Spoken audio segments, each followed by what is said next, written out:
Hello बच्चों, आज हम पढ़ेंगे इस वीडियो में डाटा हैंडलिंग। डाटा हैंडलिंग होता क्या है? डाटा हैंडलिंग में 4 स्टेप होती हैं। सबसे पहले आता है डाटा, उसके बाद आता है ऑब्जर्वेशन, उसके बाद फ्रीक्वेंसी और टैली फ्रीक्वेंसी डिस्ट्रीब्यूशन टेबल में आता है टैली मार्क्स। ये हम 4 चीजें पढ़ेंगे।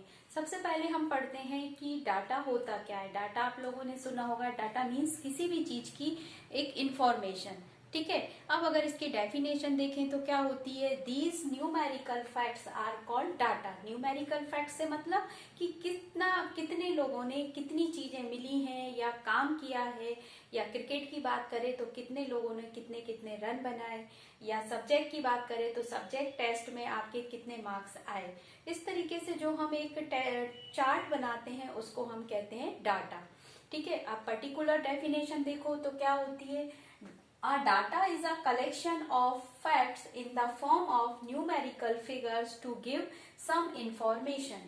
यानी कि न्यूमेरिकल फिगर से मतलब है जैसे 1 2 3 में है ना, नंबर ऑफ टाइम्स में जो इंफॉर्मेशन हमको मिलती है उसी को हम डाटा कहते हैं। ठीक है। यदि हमने कितने सब्जेक्ट तैयार कर लिए हैं अब तक, या हमने कितने सब्जेक्ट तैयार करना है, मैथ में हमारी कितनी तैयारी है, ये सब जो हम एक तरीके से चार्ट बना लेंगे उसी को हम डाटा कहते हैं। ठीक है। ये हो गई डेफिनेशन। अब सिंपल भाषा में यानी कि हम किसी भी चीज की जो इन्फॉर्मेशन को सही फैक्ट कि हमने आज तक अभी तक हमने इतने चैप्टर लर्न कर लिए हैं, इतने रह गए हैं, इतने सब्जेक्ट बाकी हैं, ये सब क्या है? डाटा।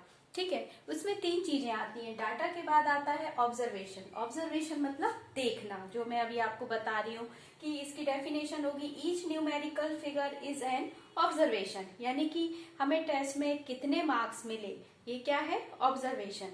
कितने बच्चों को सेम मार्क्स मिले, ये ऑब्जर्वेशन मीन्स देखना पर्टिकुलर ठीक तरीके से। ठीक है। ये हो गया ऑब्जर्वेशन। अब उसके बाद आती है फ्रीक्वेंसी। फ्रीक्वेंसी मतलब पर्टिकुलर मतलब कितने टाइम आई। एक पर्टिकुलर कोई प्रोग्राम है, या ऑब्जर्वेशन मीन्स पर्टिकुलर कोई जैसे टेस्ट है, इसमें कितने कितने बच्चों ने कितने मार्क्स लिए, इसी को हम फ्रीक्वेंसी कहते हैं, नंबर ऑफ स्टूडेंट्स। जैसे हमारे पास एक एग्जांपल है, the marks obtained by 10 student in the math test out of 10। यानी कि 10 बच्चों ने टेस्ट दिया मैथ का, और आउट ऑफ 10 मतलब 10 में से कितने कितने मार्क्स आए। तो ये एक रो डाटा है हमारे पास। जैसे हमने एक एग्जांपल लिख लिया, इसको हम क्या कहते हैं? रो डाटा। रो डाटा से मतलब होता है कच्चा डाटा। क्यों कच्चा डाटा क्यों बोलेंगे इसको? क्योंकि देखो इसमें सीक्वेंस में नहीं लिखे, कहीं 3 0 1 5 9 7 ऐसे लिखा हुआ है, तो इसको हम कहेंगे रो डाटा। ठीक है। अब अगर हम इसका ऑब्जर्वेशन करें, ऑब्जर्वेशन माने ठीक तरीके से देखें, तो हम इनको क्या करेंगे? सीक्वेंस में लिखेंगे। सीक्वेंस से मतलब सबसे पहले 0 आएगा, फिर 1 आएगा, फिर इसके बाद 3 है, फिर 5 है, फिर 7 है, 9 है और ये 10 है। ये हमने एक सीक्वेंस में लिख लिया, तो ये क्या हो गया? ऑब्जर्वेशन। अब उसके बाद आता है फ्रीक्वेंसी। अब अगर डेफिनेशन देखते हैं फ्रीक्वेंसी की, तो the number of times a particular observation occur it's called its frequency। Number of time से मतलब जैसे यहाँ पर 7 है, कितने टाइम आया? 2 टाइम आया है। 10 कितने टाइम आया है? 2 टाइम आया है। तो ये क्या हो गई? Frequency, number of time. यानी कि ये नंबर कितने टाइम रिपीट हुआ है, उसी को हम फ्रीक्वेंसी कहते हैं। अब फ्रीक्वेंसी के बाद आता है फ्रीक्वेंसी डिस्ट्रीब्यूशन टेबल। यानी कि फ्रीक्वेंसी को हमें अलग से बताना है कि टैली मार्क्स क्या होते हैं, ऑब्जर्वेशन क्या है, नंबर ऑफ स्टूडेंट क्या है, ये हमें बताना है। तो इसमें फ्रीक्वेंसी डिस्ट्रीब्यूशन टेबल हो गई। अब उसके बाद आता है टैली मार्क्स। टैली मार्क्स क्या होते हैं? टैली मार्क्स का मतलब होता है जो हमने फ्रीक्वेंसी लिखी है, नंबर ऑफ टाइम लिखा है, इसी को हम टैली करते हैं। ठीक है। अब जैसे 0 1 टाइम आया है, तो हम इसका टैली मार्क्स क्या हो गया? 1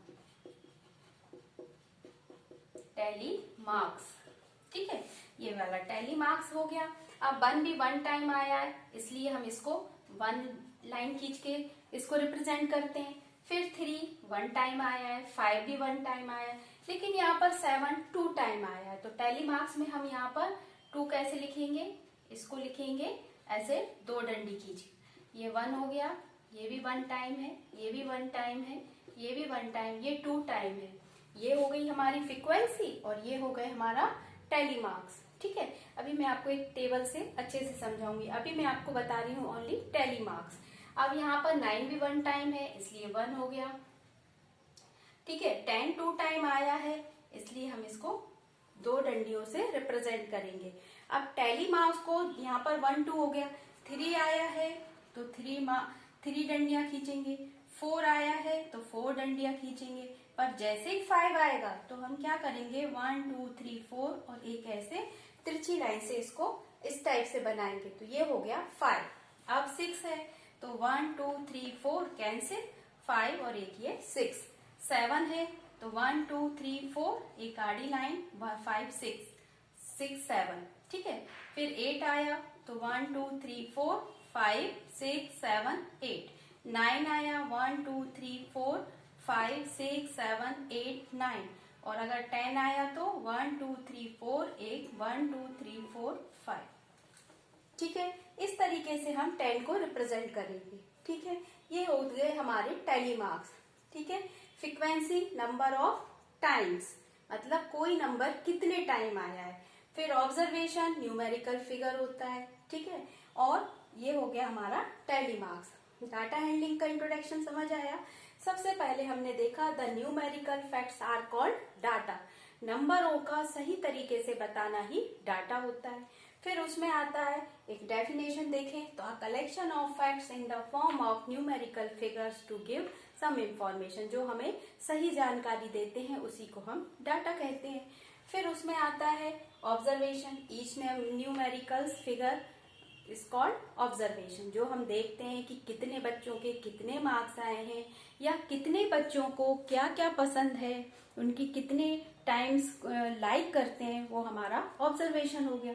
फ्रीक्वेंसी नंबर ऑफ टाइम, कोई चीज आप 4 टाइम पसंद करते हैं या 5 टाइम्स पसंद करते हैं, या आपने कितने बच्चों ने टेस्ट में कितने मार्क्स सेम लिए हैं, उसी को हम फ्रीक्वेंसी कहते हैं। इसको हम शो कैसे करते हैं, फ्रीक्वेंसी डिस्ट्रीब्यूशन टेबल से, जो मैं आपको एक एग्जांपल के थ्रू बताती हूँ। ओके,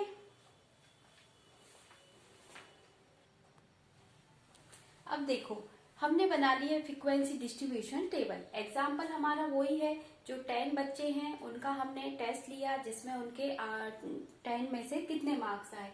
तो वो जो हमारा रो डाटा था उसको पहले हम इसको सही तरीके से ऑब्जर्वेशन करके हमने लिख लिया। ऑब्जर्वेशन मीन्स जो नंबर रिपीट हुए हैं उनको 1 टाइम लिख लिया। मार्क्स ऑफ 10 0 3 सॉरी 1 रह गया यहाँ पे 1, ठीक है 1, इस तरीके से हमने ऑब्जर्वेशन लिख लिया। अब उसके बाद आता है हमारा टैली मार्क्स, फिर आता है फ्रीक्वेंसी। तो फ्रीक्वेंसी मतलब नंबर ऑफ टाइम, कितने बच्चों के 0 आया है, कितने बच्चों का 1 आया है, कितने बच्चों के 3 आए हैं, ये हो गया फ्रीक्वेंसी, ठीक है। नंबर ऑफ टाइम मतलब कितनी बार आया है। अब यहाँ पर 0 1 बच्चे का आया है तो टैली मार्क्स क्या हो गया 1। यहाँ पर 1 भी 1 बच्चे का आया है 1, 3 भी आया है 1 टाइम, 5 भी 1 टाइम, 7 आया है 2 टाइम। तो इसलिए हम यहाँ पर टैली मार्क्स क्या हो गए 2 लाइंस खींच देंगे, ये हो गया हमारा 2। फिर 9 भी 1 टाइम आया है और 10 आया है 2 टाइम, तो हम इसको टैली कर देंगे 2 टाइम।